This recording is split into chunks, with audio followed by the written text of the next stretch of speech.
Boa noite, internautas. Estamos aqui pela Just TV, com mais um programa Jurídico News no dia 5 de novembro de 2008. E antes de entrarmos no assunto desta noite, gostaria só de fazer uma correção em relação ao programa que foi veiculado na semana passada, que falamos a respeito do dispositivo constitucional, artigo 93, inciso 11, onde dissemos que há uma discussão sobre a atual composição dos órgãos especiais do Superior Tribunal de Justiça e do Tribunal Regional Federal da Terceira Região, que não estão cumprindo aquele dispositivo constitucional na questão qualitativa de que metade deve ser composto pelos membros mais antigos do tribunal e a outra metade pelos eleitos, onde os eleitos não estão sendo, onde essa parte da eleição não está sendo cumprida. E foi dito que essa questão estaria sendo apreciada pelo Supremo Tribunal Federal, e a correção é justamente em relação ao ministro relator, a qual foi distribuída essa questão da SD 150 do STJ, né? E foi distribuída para o relator ministro Celso de Mello, do Supremo Tribunal Federal. Também outra correção que devo fazer aos internautas, no sentido de que a Corte Especial do STJ teve uma recente modificação, através de uma resolução datada do dia 29 de setembro deste ano, onde a Corte Especial foi reduzida, que era de 22 membros, para 15 membros. Hoje, a Corte Especial do Superior Tribunal de Justiça tem 15 integrantes, sendo os 15 mais antigos, e não metade mais antigo e a outra metade eleito pelo Pleno, conforme manda o artigo 93, 11 da Constituição Federal. Hoje, estamos aqui, recebendo aqui em nossos estúdios, o maravilhoso e o conceituado presidente do Tribunal de Ética e Disciplina da OAB de São Paulo, o doutor Eliseu de Santos Melo, advogado, e que vai nos brindar hoje com o tema Ética do Advogado. Boa noite, doutor. Boa noite, Riceto. Parabéns pelo programa, parabéns à produção. É um prazer participar do seu programa e esclarecer dúvidas atinentes a esse tema que iremos falar hoje, que é a ética na advocacia ou ética do advogado. Um prazer. Bom, gostaria de lembrar aos internautas que ao final do programa vamos ler as perguntas que ocorrerem, que os internautas mandarem aqui para o programa. Inicialmente, doutor Eliseu, gostaríamos de saber a respeito da questão da ética do advogado. O que significa ética? Existe uma imagem, existe um programa veiculado pelo Conselho Federal da OAB que diz que ética é você, advogado. Gostaria que a produção passasse para os internautas e depois gostaria de ouvir um comentário a respeito do nosso convidado.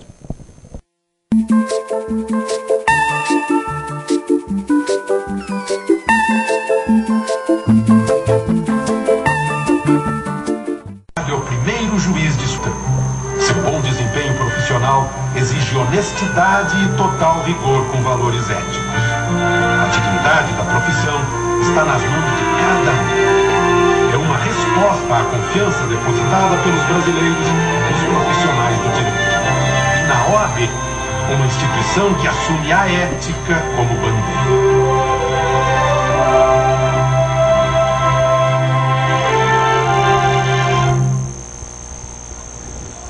Doutor Eliseu, o que significa ética em relação ao exercício profissional da advocacia? O que é a ética para o advogado? Doutor Riceto, existe uma definição de ética que eu acho bastante simples, mas que abrange, que de uma grandeza significativa, que aliás é do conselheiro federal Sérgio Ferraz, que escreve bastante sobre o tema ética na advocacia, que diz: ética é a prática da moral. Quando nós lemos essa definição, ética é a prática da moral, nós podemos conceber que envolve a conduta do advogado enquanto pessoa, como profissional no seu agir como profissional, especialmente, dentro das regras ditadas pelo nosso estatuto, portanto, deve bem agir o profissional inscrito nos quadros da ordem, dentro dos valores morais, sociais, de caráter, dignidade, sempre dignificando a profissão. Isto é a definição de ética. Ética, portanto, é a prática da moral, com o que eu concordo plenamente. E, doutor Eliseu, essa questão da ética, ela é assim subjetiva? É realmente, como diz o Conselho Federal, a ética é você, se dirigindo ao advogado? Ou existe alguma normatização estabelecendo ao advogado o que é agir com ética em relação ao seu cliente, em relação às autoridades com quem ele atua profissionalmente? Como é que é isso?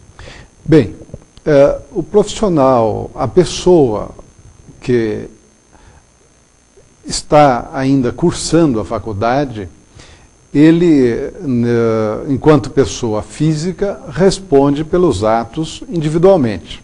A partir do momento que ele se inscreve nos quadros da Ordem dos Advogados do Brasil e passa a ter uma inscrição junto à entidade, ele está afeito aos ditames da Lei 8.906 de 94, que é o Estatuto da Advocacia, este livro aqui que eu trouxe, editado pela OAB-SP, pela Ordem dos Advogados de São Paulo, seccional de São Paulo, onde traz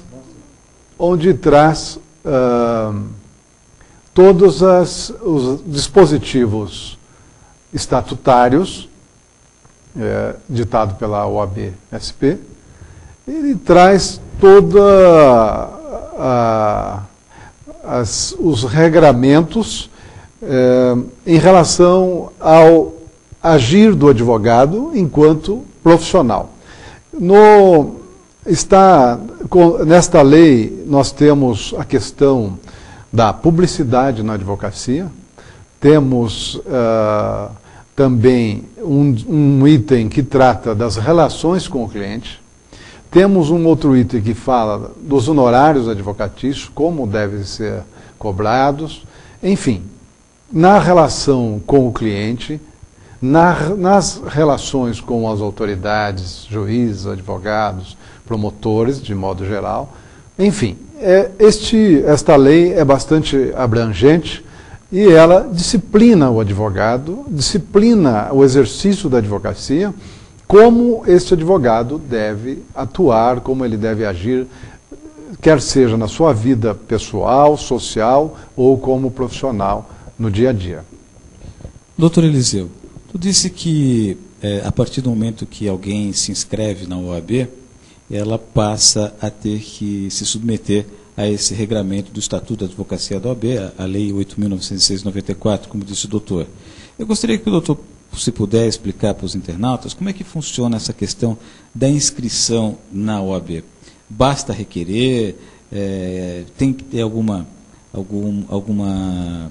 critério, algum curso especializado? O que precisa o cidadão para poder ser advogado, requerer a inscrição na Ordem dos Advogados do Brasil?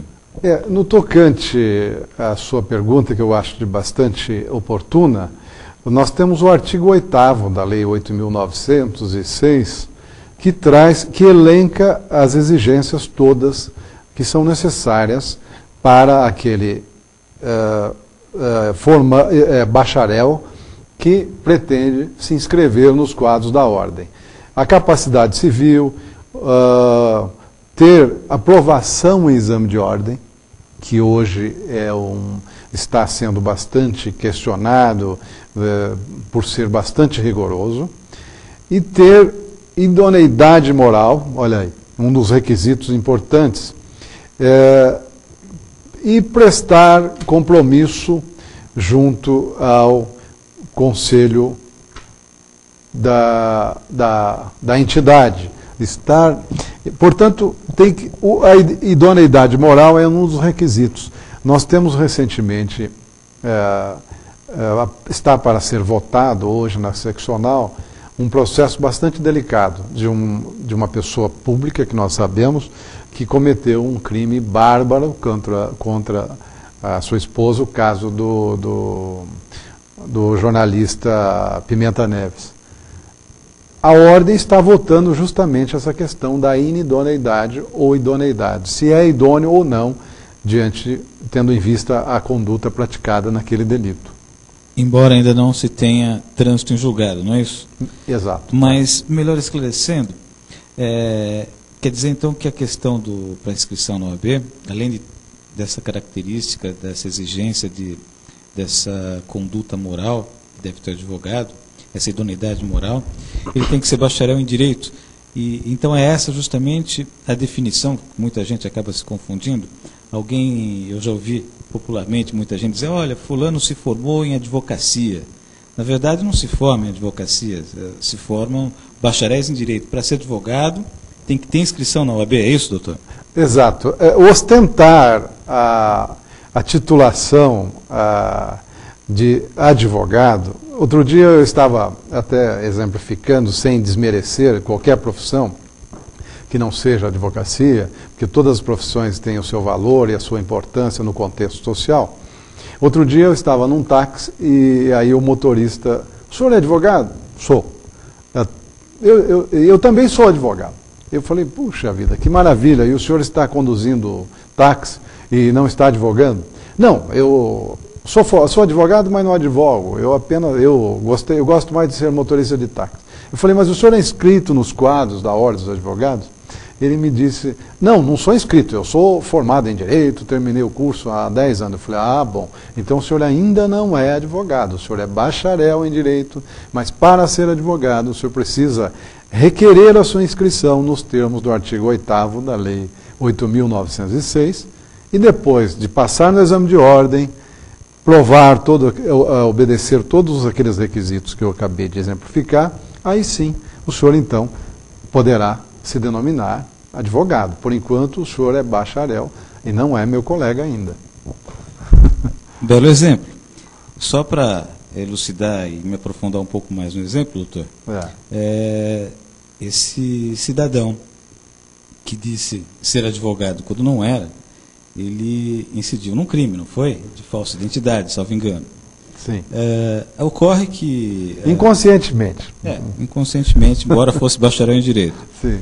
Mas a questão é a seguinte, só para exemplificar o internauta, uma mesma situação, o mesmo fato, ele pode ter consequências jurídicas em algumas esferas. Ele pode ter consequência jurídica o mesmo ato na esfera civil, na esfera penal e, dependendo da situação, até na esfera administrativa. No caso, uma conduta como a mencionada desse repórter, que vai ser julgado se vai receber ou não a inscrição à OAB, vai conceder a inscrição para ele ou não, ele, não sendo advogado, ele está sofrendo uma sanção penal, um processo penal, não sei se está sofrendo uma ação civil de reparação de danos que causou para a família. E se ele tivesse já com inscrição na Ordem dos Advogados do Brasil, ele responderia também uma sanção disciplinar, doutor? Bem, nós, em tais situações, nós temos a própria Lei 8.906, que fala da inidoneidade moral. E também fala no artigo 34 da Lei 8.906, entre um dos incisos, diz do crime infamante. É uma definição muito aberta do tipo, mas que enseja ou na inidoneidade moral pela conduta verificada em concreto, em decorrência do fato praticado, ou mesmo o crime infamante. E até algumas definições doutrinárias elencam os doutrinadores este crime bárbaro de traição, mediante emboscada, mesmo sendo homicídio, conduta passível de ser interpretada como crime infamante. independente do trânsito em julgado da sentença. Porque o que nós temos e já existem julgados nesse sentido, a matéria disciplinar, ela se processa, o processo disciplinar administrativo, o procedimento, ele não depende da esfera civil nem criminal. Ele é um procedimento independente, porque basta o fato concreto praticado para ser passível de verificação no tocante à extensão e gravidade da conduta para fins de aplicação de enquadramento nos ditames e regramentos éticos da Lei 8.906. Muito obrigado pelo esclarecimento, doutor. Agora, esclareça ainda os internautas sobre uma outra questão que vivemos aqui recebendo inúmeras perguntas nesse sentido.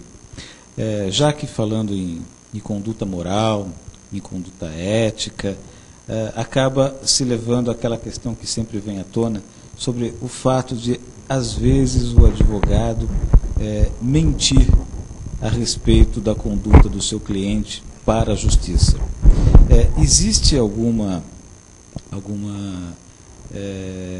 moção de represália, de repúdio ao fato do advogado, sabendo que o seu cliente cometeu determinado fato, em juízo, negar esse fato em suas petições?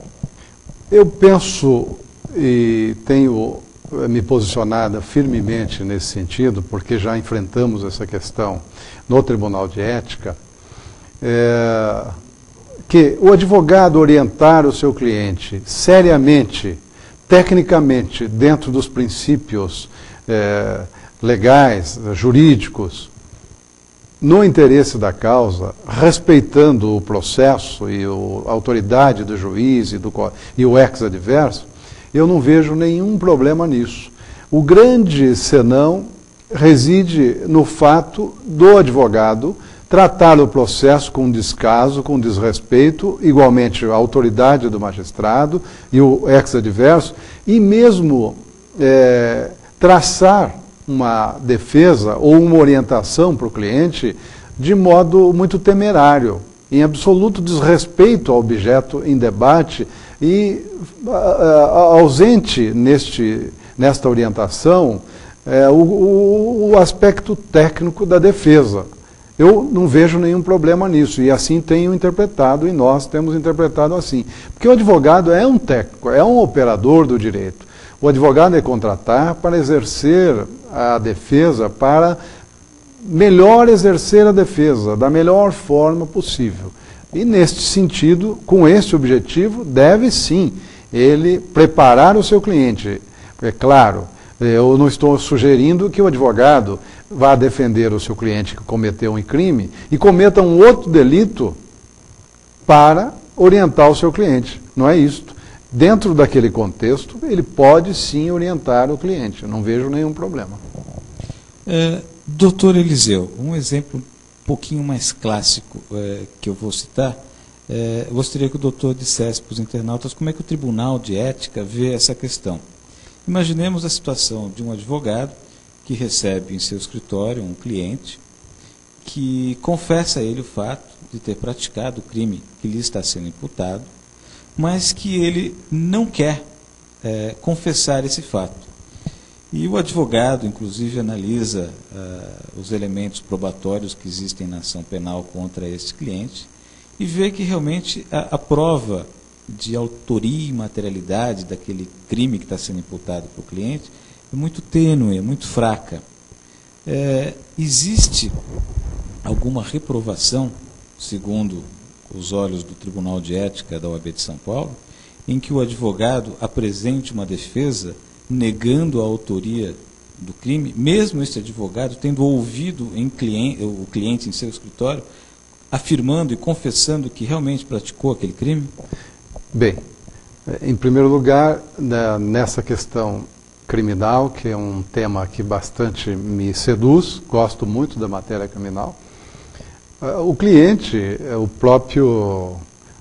a própria lei, o direito de defesa inerente ao acusado, tanto por parte dele como do advogado, que o defende, é constitucional. Até o dispositivo do artigo 5º trata desta matéria de modo muito expresso, ao prever a ampla defesa. E nesta ampla defesa, o acusado, em sua defesa, pode negar, como também pode, inclusive, se for para seu benefício, em face das circunstâncias do processo, pode, inclusive, confessar espontaneamente, porque é atenuante. A confissão, em determinadas circunstâncias, no homicídio, por exemplo,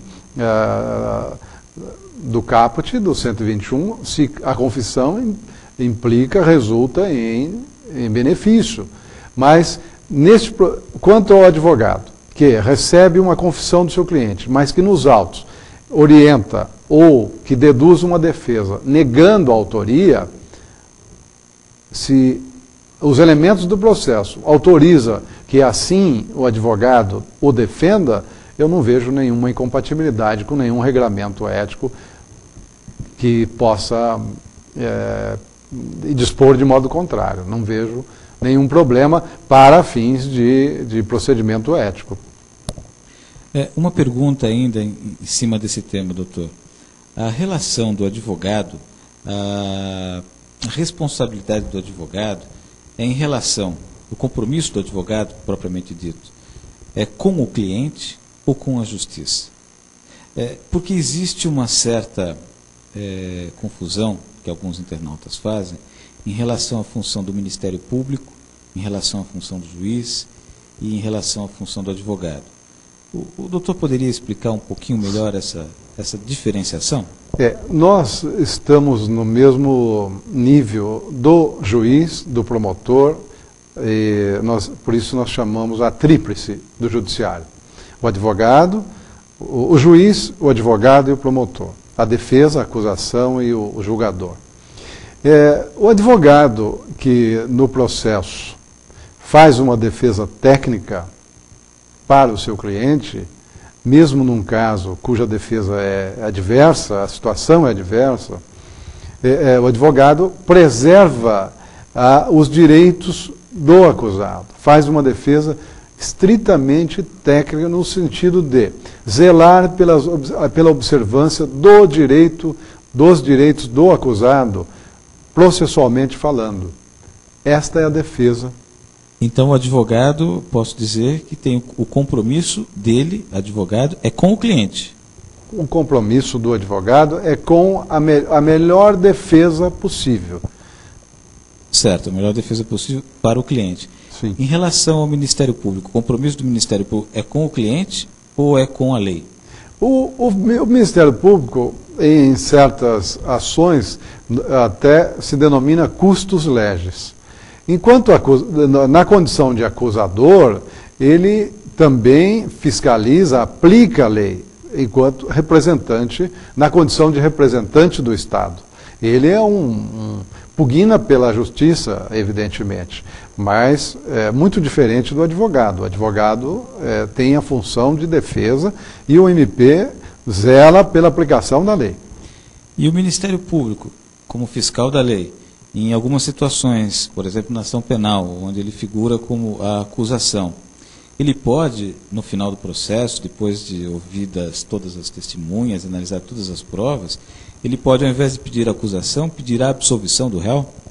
Tem ocorrido, eu particularmente, acho que o senhor também, doutor Riceto, em algumas situações, pelo tempo de advocacia que eu sei que o senhor tem, já deve ter presenciado. Eu, por mais de uma oportunidade, constatei o Ministério Público pedindo a absolvição.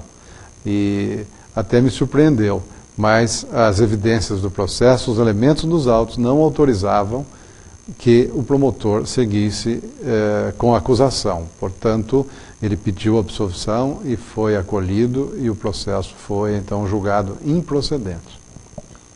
E o juiz, doutor Eliseu, qual o compromisso do juiz? Ele tem o compromisso com o acusado, com a acusação?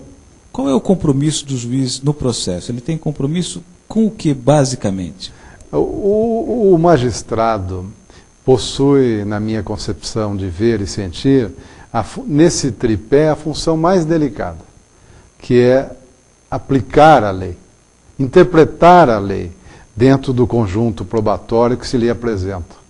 Eu acho que é uma função muito delicada e o juiz, ele está equidistante das partes, não tem interesse no processo e julga conforme os elementos, como eu disse, que se lhe apresentam.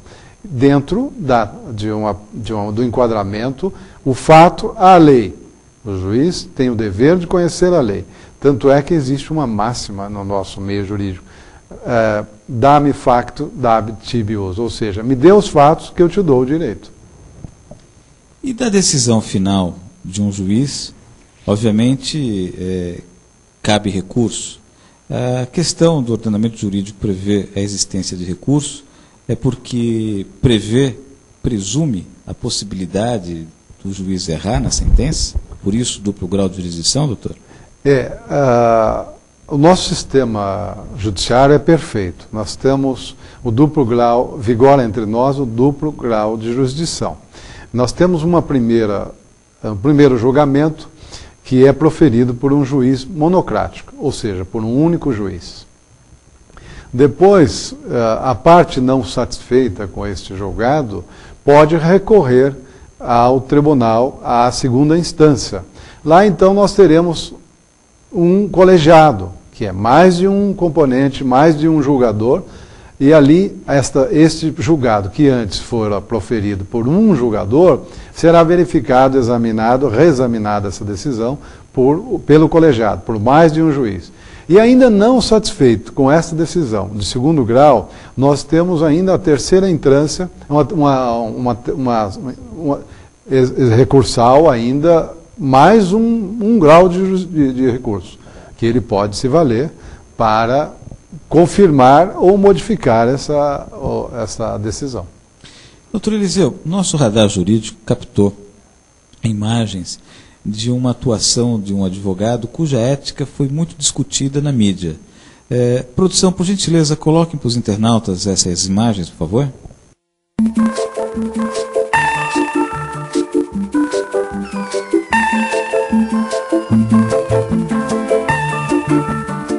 Suzane von Richthofen deu uma entrevista ao Fantástico no dia 9 de abril deste ano. A narração da repórter detalha as condições em que a entrevista foi feita. Com precisão, conta quantas vezes Suzane chora, para de falar e olha para o advogado.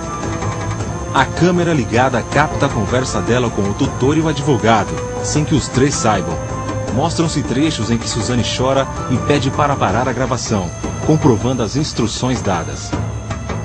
Logo no dia seguinte à exibição do programa, a garota é presa e a conduta do advogado é questionada pela Ordem dos Advogados do Brasil. A mídia televisiva não mostrou quais as possíveis causas do comportamento considerado aviltante pela sociedade. A cobertura se fixou em mostrar uma menina rica e perturbada, mas capaz de cometer um crime bárbaro. A chance de questionar a justiça também foi desperdiçada. Por que o caso de Suzane recebeu tanta atenção? Qual o maior interesse público neste caso, se não apenas o de ver a fragilidade da justiça no Brasil? Estamos aqui com o Dr. Eliseu Alves de Mello, advogado, presidente do 5º Tribunal de Ética e Disciplina da Seccional de São Paulo. Sobre essas imagens do radar jurídico, doutor Eliseu, como é que o doutor vê essa questão do advogado sob o prisma ético, nessa orientação da sua constituinte para uma encenação na mídia? Doutor Riceto, este caso foi muito interessante e chamou a atenção, porque em que pese respeitar o colega que esteve envolvido nestas imagens, ele cometeu o que se aconselha que não se cometa, ou seja, que não se advogue nas causas em que o advogado tenha envolvimento emocional. Neste caso, eu pude observar, e estive presente, inclusive, no julgamento deste caso lá no Tribunal do Júri, e ele tinha, o advogado, parece-me que não era propriamente um advogado especialista no crime, mas ele tinha, além disso, um envolvimento com a cliente, que ele era tutor ou curador, tutor dessa acusada, da Suzane. E aconselha-se que, nestes casos, o advogado não deve advogar em causas pessoais em que haja o envolvimento emocional, porque é passível, então, de ocorrer circunstâncias muito diferentes de uma causa em que nós não temos nenhum envolvimento emocional. Isto não é aconselhável. Neste caso, a conduta do advogado foi objeto de bastante questionamento e muitos comentários, mas foi por isso que aconteceu. E foi perfeitamente compreensível se percebemos que ele, naquele instante, estava envolvido, e praticamente não foi uma conversa de cliente-advogado, mas sim uma conversa de tutor e tutelada, ou seja, havia um envolvimento emocional. Isso nós não aconselhamos. Neste caso, em que pese ter realmente transparecido uma conduta reprovável, que não se aconselha, mas nós no Tribunal de Ética verificamos essa matéria, não por mim, mas parece-me que não teve reflexo outro que não esta censura reservada. Doutor Eliseu, doutor, no começo da nossa entrevista, falou que o Código de Ética também faz referência à publicidade do advogado. Existe regramento a respeito de como a publicidade do advogado pode e deve ser feita, ou vedações a respeito?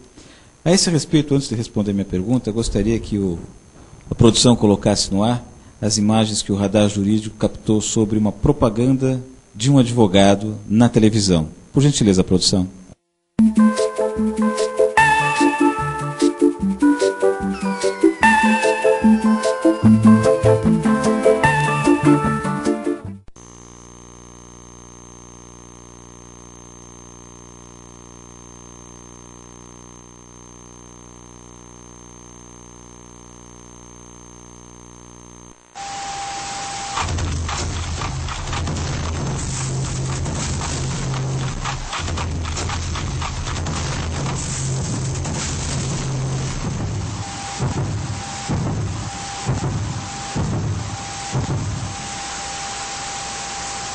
Precisando de um advogado?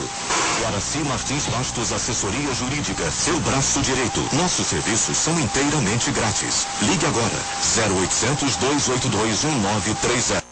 Grátis. Ligue agora, 0800 282 1930.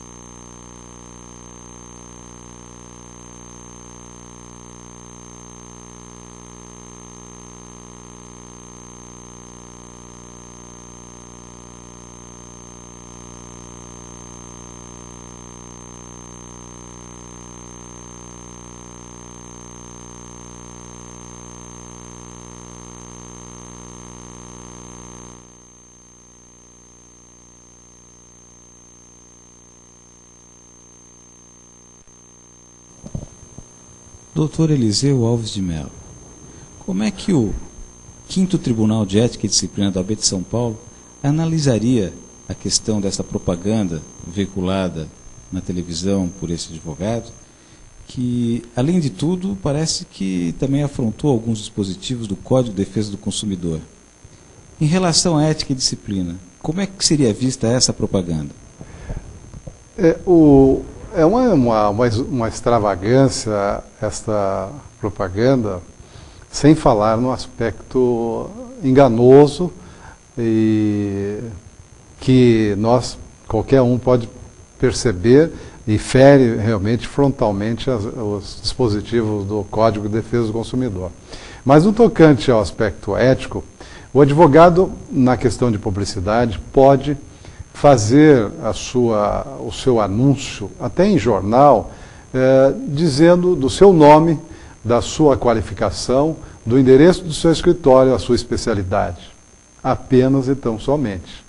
Proibido, sob qualquer maneira, de qualquer forma, a veiculação em rádio, televisão, ainda não está autorizado. Pode ser que no futuro nós tenhamos alguma modificação no tocante a isso. Mas essa propaganda veiculada, como ela foi dirigida, fere frontalmente, a partir do artigo 29 do Código de Ética e Disciplina, porque trata-se de propaganda. Além de maliciosa, enganosa, ela é extravagante e caracteriza a captação de disciplina. Doutor Eliseu, essa propaganda parece que, além de ter ferido o Código de Ética e Disciplina da OAB e o Código de Defesa do Consumidor, ela nos trouxe aqui o exemplo de mais uma outra situação, que é em relação aos honorários do advogado.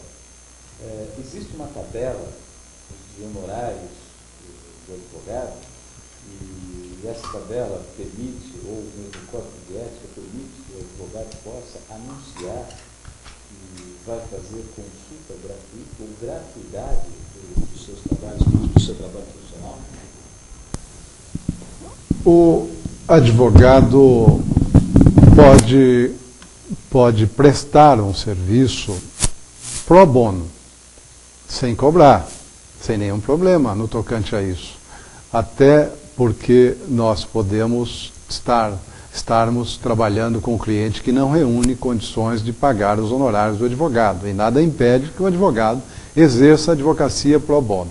Mas nós temos fiscalizado e temos estado atentos com relação a entidades que se apresentam como oferecendo serviço jurídico e, na verdade, trata-se de captação de clientela. Porque, para atrair os clientes, então, o advogado se apresenta através de uma entidade que oferece os serviços jurídicos e esse advogado, então, é beneficiado porque por trás da entidade está um grupo de advogados se beneficiando. Isso nós temos policiado bastante. Nas seguradoras, nós tivemos recentemente um caso muito interessante, que a seguradora, então, dentro daquele seguro, dentro daquele valor que ela paga, se inseria, inclusive, assistência judiciária, e, na verdade, nada mais era do que captação de clientela para aquele escritório. Nós fomos bastante rígidos no tocante a isso e a situação foi modificada. Lá, o Tribunal de Ética tem estado bastante atento a essa situação. Com relação aos honorários do advogado... Se o doutor me permitir, antes de entrarmos nesse assunto, o nosso radar jurídico captou umas imagens de uma situação cômica tratando de honorários, e antes de o doutor responder essa pergunta, eu gostaria que fosse veiculado para os internautas essas imagens sobre captadas pelo radar jurídico. Por gentileza, produção.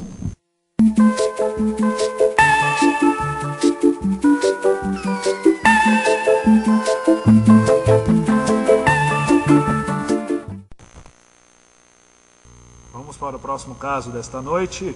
Este réu único, político e bem enrolado. É acusado de desvio de recursos públicos, formação de quadrilha e falta de decoro parlamentar. Não sei muito bem o que é isso, mas enfim. Eu espero que os advogados deem seus lances de forma organizada desta vez. Vamos começar com um lance de 30 anos de prisão. Quem dá menos? 27. 27 anos. 27 anos, muito obrigado. Senhor?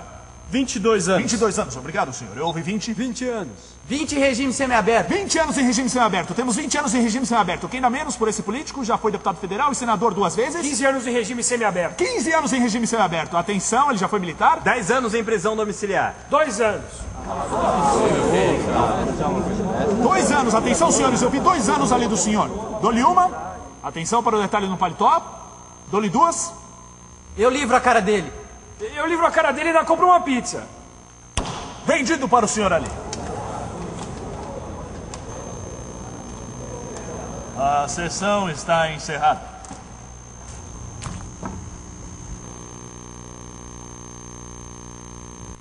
Vamos para o próximo caso desta noite.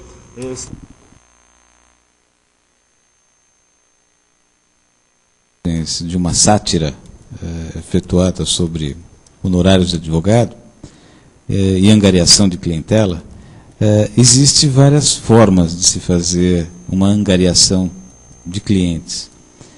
Além das empresas, nos exemplos mencionados pelo doutor, essa situação cômica dessas imagens que acabamos de veicular, existe na Ordem dos Advogados do Brasil algum regramento sobre honorários de advogado para evitar, por exemplo, essa situação cômica que acabamos de veicular, doutor? Temos. No Tribunal de Ética, nós temos enfrentado também essa questão dos honorários advocatícios.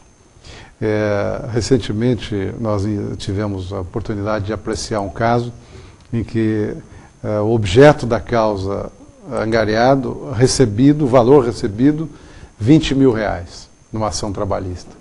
O advogado ficou com 15 mil reais e repassou ao cliente apenas 5 mil reais. Isto é punido com sanção severa no Tribunal de Ética. Nós aplicamos, neste caso, caracteriza a infração do inciso 20 e 21 do artigo 34 da Lei 8.906. E o advogado é suspenso até que preste contas com o cliente, devolvendo o valor que cobrou indevidamente. Neste caso, a sanção é severa e é a infração, uma das mais graves que nós temos enfrentado no Tribunal de Ética. O advogado pode cobrar na Justiça do Trabalho, por exemplo, o percentual até 30% tem sido tolerado. Além de 30%, nós não temos sido tolerantes.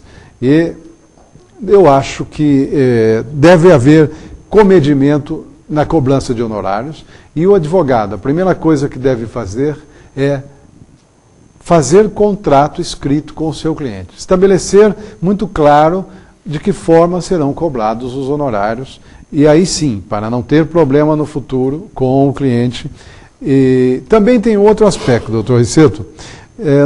Eu até trouxe o nosso Código de Ética e Disciplina, vou lhe presentear com um exemplar, gostaria de passar às suas mãos, e que fique então de recordação pela nossa agradável conversa aqui no seu programa.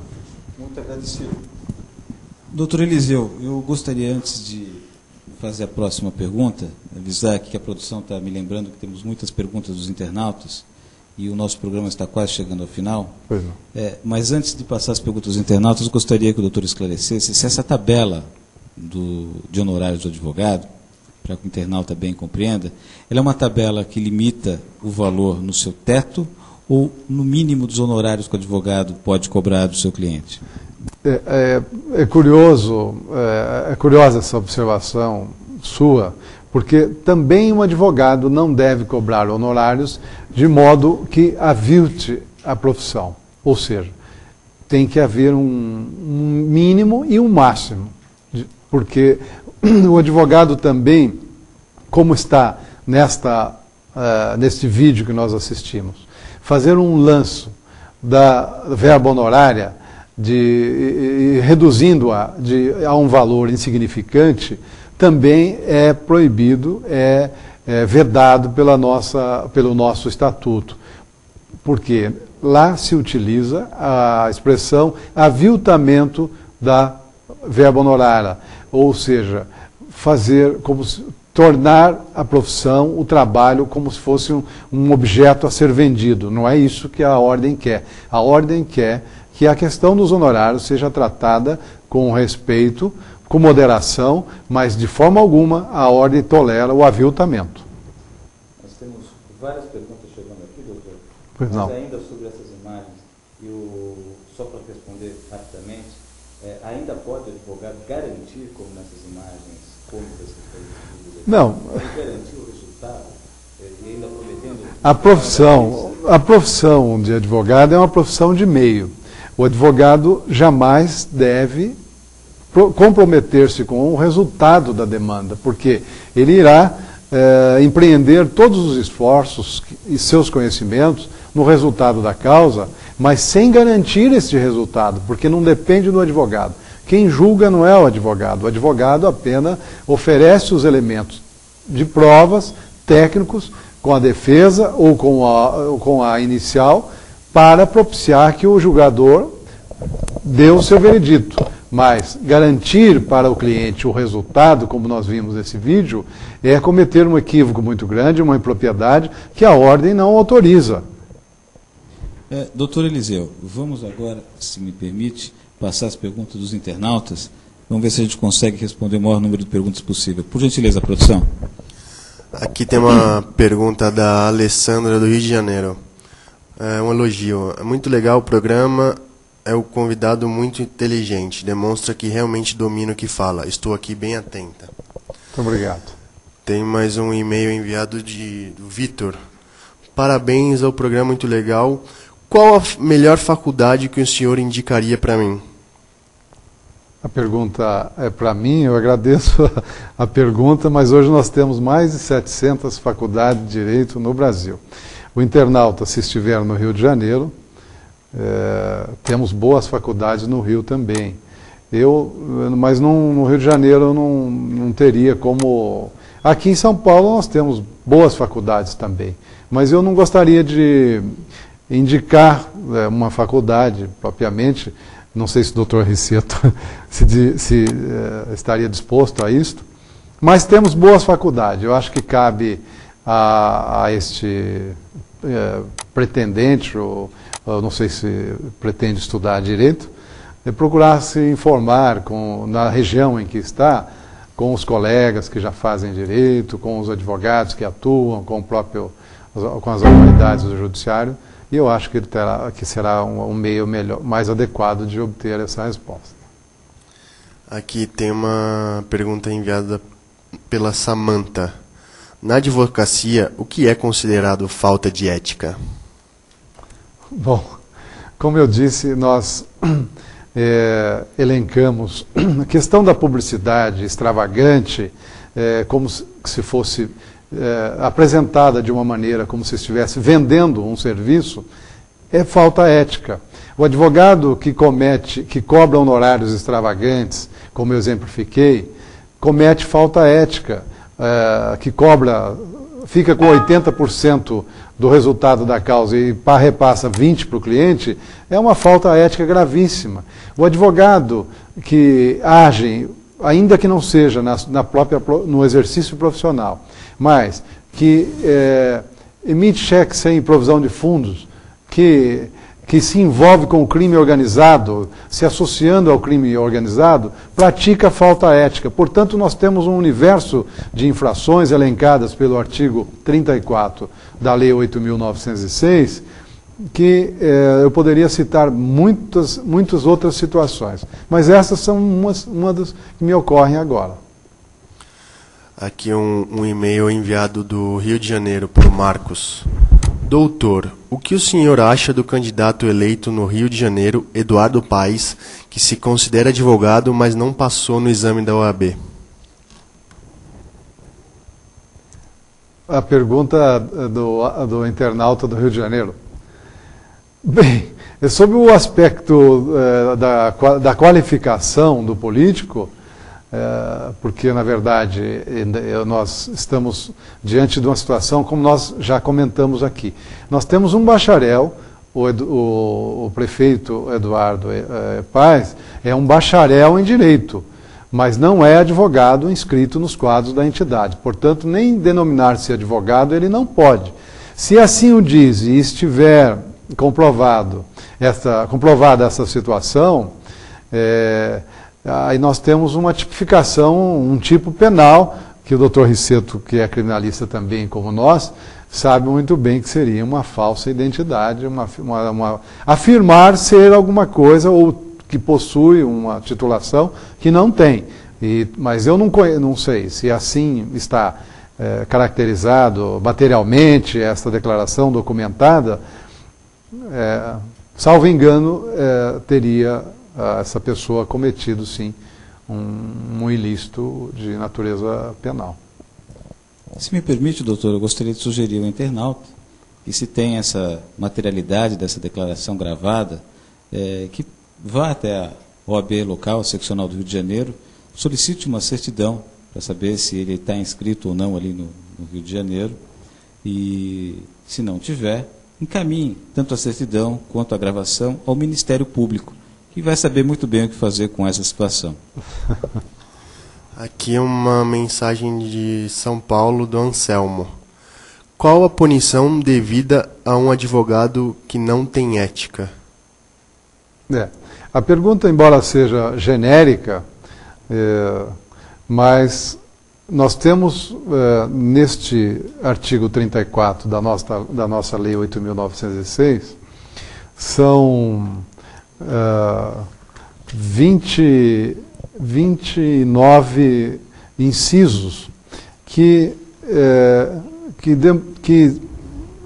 cada um tipifica uma conduta antiética do advogado. Mas as penalidades, quais seriam mais ou menos as penalidades? Ela inicia-se com censura, suspensão, exclusão e multa. Um advogado que sofre 3 penas de suspensão é passível de ser excluído dos quadros da ordem, depois de transitadas em julgado essas decisões. A censura, dependendo da infração ética praticada, a censura é uma sanção leve. Mas, no caso de apropriação de dinheiro de cliente, por exemplo, é aplicado ao advogado a pena de suspensão dos quadros da Ordem dos Advogados do Brasil, prorrogável até efetiva prestação de contas. Portanto, o advogado que se apropria de dinheiro de cliente, ele pode se considerar expulso dos quadros da ordem, se ele não pagar a dívida com o cliente, com o seu constituinte. Agora temos aqui a última pergunta. Pergunta enviada de São Sebastião, São Paulo, Wilson Júnior. É uma afirmação, na verdade. Aqui, ó. Essa é uma profissão muito subjetiva, pois dá margem a profissionais inescrupulosos. Sim. De fato, a advocacia é uma profissão nobre. É uma profissão que dignifica aqueles que a exercem com dignidade, dentro de princípios morais, caráter, enfim, dentro dos valores morais exigidos para o cidadão, que não só para o advogado, mas o advogado, que nós temos profissionais brilhantes que dignificam a advocacia e nós temos convivido com esses profissionais, e esses profissionais fizeram da entidade, da Ordem dos Advogados do Brasil, o que ela é, uma entidade de respeito, que contribui para o Estado Democrático de Direito e contribui para a sociedade, defendendo-a sempre que é exigida, é chamada para tal mistério. Portanto, é claro, nós temos profissionais que se desvirtuam dos caminhos da ética, do bem agir. Mas esses profissionais, quando ingressaram nos quadros da ordem, já não eram propriamente advogados. Eram pessoas cujas condutas eram, no mínimo, questionáveis e passaram a se inscreveram na ordem. Mas nunca foram verdadeiramente dignos de exercer a profissão advogado. Doutor Eliseu Alves de Mello, grande advogado, presidente do 5º Tribunal de Ética e Disciplina da Seccional de São Paulo, da Ordem dos Advogados do Brasil. Estamos chegando ao final do nosso programa, do Jurídico News. Eu gostaria de passar uns 30 segundos para que fizesse suas últimas considerações e deixasse com os internautas cujas perguntas não pudermos responder um e-mail ou telefone para que pudesse reenviar essas perguntas. Bem, Dr. Luiz Riceto Neto, foi uma honra estar aqui no seu programa. Parabenizo a produção pelo brilhante trabalho. No tocante às respostas que foram formuladas, eu poderei respondê-las posteriormente, exclusivamente para as respostas, não para clientes, porque eu vou passar o meu e-mail para essas respostas. É ealvesmelo@uol.com.br. Estarei à disposição para esclarecer eventuais dúvidas dos internautas no tocante à matéria ética e disciplina. Doutor Eliseu, gostaríamos de agradecer a sua presença no Jurídico News desta noite. Gostaria de agradecer a lembrança que nos deixou, o presente do Estatuto da Advocacia e da Ordem dos Advogados do Brasil e o Código de Ética e Disciplina. E agradecer a audiência dos internautas e dizer que na próxima quarta-feira, às 22 horas, estaremos aqui pela JustTV com mais um Jurídico News. Boa noite.